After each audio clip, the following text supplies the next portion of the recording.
31 Days of Self Love, Day 1. What is the biggest struggle with loving yourself? Biggest struggle. Hmm. I would say the inevitability of comparing myself to others.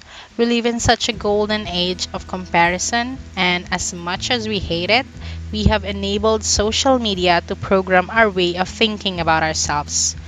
If before I would see this girl in school who seemed to have it all, when I go home, I don't see her anymore, and there is no chance I would see what she does after school that makes her even better.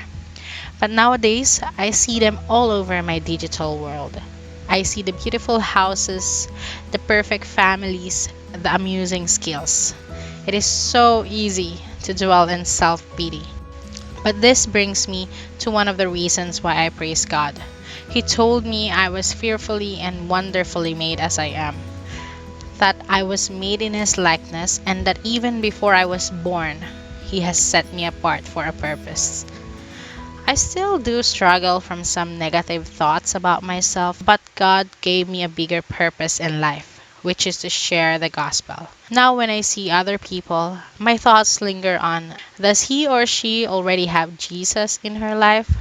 What can I do to share Jesus to all? Because he died on the cross and rose again, not only to save me, but to save all.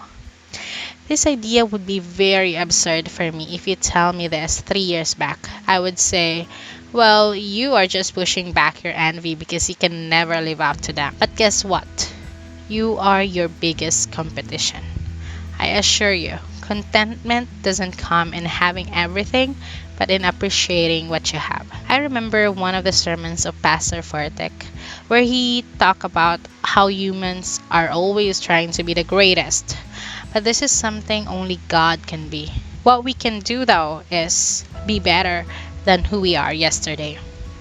As I turned 25, a sudden flush of sadness came over me. I suddenly felt the pressure of having it all together. And I'm not gonna say that this is something no one talks about because surely this is all over the internet already. Very prevalent, apparently. I felt like I have to do this and that and be this and that, but Jesus reminded me to come to Him, all who are weary or burdened, and He will give me rest. To take His yoke and learn from Him, for He is gentle and humble in heart, and I will find rest for my soul. So I guess we struggle to love ourselves because we are not meditating enough the fact that we are loved by the King of Kings and the Lord of Lords.